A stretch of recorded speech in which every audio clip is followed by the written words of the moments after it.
مصر کے ایک مشہور بزرگ شرف الدین بصیری گزرے ہیں۔ انہوں نے ایک غریب گھرانے میں آنکھ کھولی۔ جیسا کہ والدین بچوں کو سکولوں مدرسوں میں تعلیم حاصل کرنے کے لیے بھیجتے ہیں، اسی طرح بصیری کو بھی والدین نے مدرسے بھیجنا شروع کیا، اور جلد ہی آپ نے قرآن پاک حفظ کر لیا۔ اس کے بعد آپ کے والد صاحب کی خواہش تھی کہ اب آپ کچھ کام کاج کریں تاکہ گھر سے غربت کا خاتمہ ہو، جبکہ بصیری ابھی مزید تعلیم حاصل کرنا چاہتے تھے۔ وہ ایک زیادہ روشن مستقبل چاہتے تھے۔ گھر میں باپ بیٹے کے درمیان کھینچا تانی شروع ہو گئی۔ آخرکار بصیری نے اپنی والدہ کو اپنے ساتھ ملا کے والد سے مزید پڑھنے کی اجازت لے لی۔ اس کے بعد آپ نے تجوید، فقہ اور باقی ضروری مضامین کو پڑھا اور بچوں کو پڑھانا شروع کر دیا۔ اس وقت تک آپ ایک دنیا دار شخص تھے اور مادی کامیابیوں کو ہی ترجیح دیتے تھے۔ آپ غربت سے نجات حاصل کرنا چاہتے تھے۔ شاعری کا وصف آپ کو اللہ کی طرف سے ودیعت کیا گیا تھا۔ اب آپ بادشاہوں کی شان میں قصیدے بھی لکھتے تھے اور نئے شعراء کی اصلاح بھی کیا کرتے تھے۔ درس و تدریس سے بھی منسلک تھے۔ ایک دن آپ گھر سے باہر کہیں جا رہے تھے جب ایک شخص نے آپ کو روک کے آپ سے پوچھا، کبھی محمد صلی اللہ علیہ وآلہ وسلم کی بھی زیارت ہوئی؟ اس شخص کا یہ سوال کرنا امام بصیری کی زندگی کو بدلنے کا سبب بن گیا۔ اب امام بصیری نے آپ صلی اللہ علیہ وسلم کی حیات طیبہ کا بغور مطالعہ شروع کر دیا۔ آپ جوں جوں مطالعہ کرتے جا رہے تھے، آپ کے دل میں آپ صلی اللہ علیہ وسلم کی محبت بڑھتی جا رہی تھی۔ جوں جوں وقت گزر رہا تھا، آپ کے دل میں نبی آخری الزمان محمد مصطفیٰ صلی اللہ علیہ وسلم کے عشق کی تڑپ بڑھتی جا رہی تھی۔ اسی دوران میں انہیں فالج کا حملہ ہوا اور یہ صاحب فراش ہو گئے۔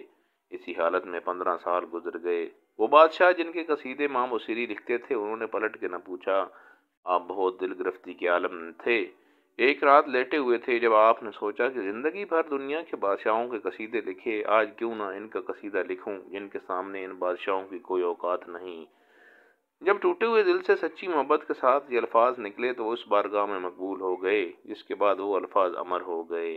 اس سے پہلے بھی امام بصیری نے عرب کے صحراؤں کے خیموں پہ اور خوش جمال چہروں پہ شاعری لکھی، لیکن اس رات وہ اس بدر الدجا شمس الضحیٰ کی شان بیان کر رہے تھے جن کی خاطر رب نے اس دنیا اور اس کی ہر چیز کو تخلیق فرمایا۔ میرا ایمان یہ ہے کہ یہ کلام بھی رب کی ہی دین ہے اور وہی رب ہی اسے انسان پہ اتارتا ہے۔ جب آپ قصیدہ لکھ چکے تو آپ نے قلم دوات رکھی اور سو گئے۔ اسی رات آپ نے خواب میں دیکھا کہ آپ صلی اللہ علیہ وسلم تشریف لائے ہیں اور فرمایا کہ اٹھ بصیری۔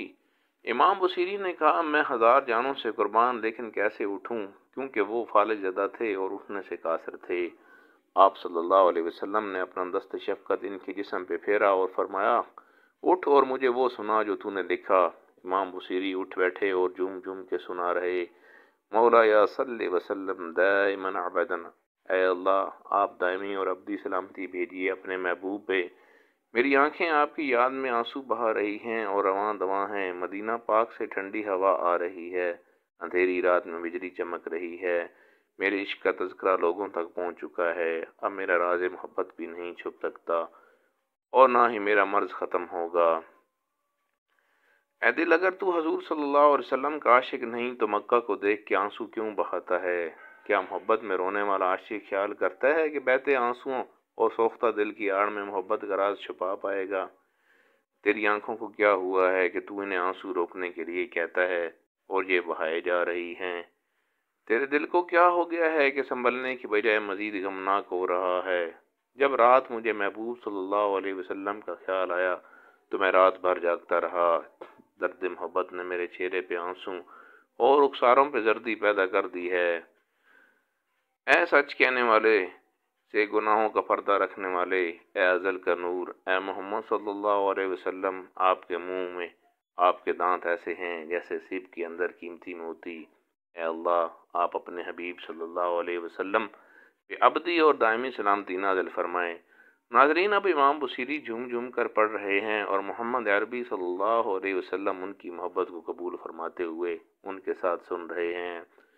جب قصیدہ ختم ہوا تو آپ صلی اللہ علیہ وسلم اتنے خوش ہوئے کہ انہوں نے اپنی چادر بردا شریف اتار کے انہیں مرحمت فرمائی۔ اس کے ساتھ ہی ان کی آنکھ کھل گئی۔ دیکھا تو چادر ان کے پاس ہی رکھی ہوئی تھی۔ وقت دیکھا تو تہجد کا وقت تھا۔ امام بصیری 15 سال کے بعد حشاش بشاش صحت مند اٹھے۔ فارج کا کہیں دور دور تک نام و نشان نہ تھا۔ وضو کیا اور مسجد کا رخ کیا کہ تہجد ادا کریں۔ گھر سے نکلے تو ایک فقیر نے آواز لگائی، ہمیں بھی تو سناؤ وہ قصیدہ۔ امام بصیری نے تجاہل عارفانہ سے کہا، کون سا؟ وہی جس کے بدلے یہ بردہ بھی ملا۔ مجذوب نے چادر کی طرف اشارہ کیا اور آنکھوں سے اوجھل ہو گیا۔ اس قصیدے میں 100 سے اوپر اشعار ہیں اور کسی شعر میں لفظ بردہ استعمال نہیں ہوا، لیکن جو چادر آپ کو دی گئی اسی کی مناسبت سے اس کا نام قصیدہ بردہ شریف زبان زد خاص و عام ہوا، اور آپ صلی اللہ علیہ وسلم نے اس کو شرف قبولیت سے نوازا، تو آج تک اس کا ورد جاری و ساری ہے۔ سبحان اللہ۔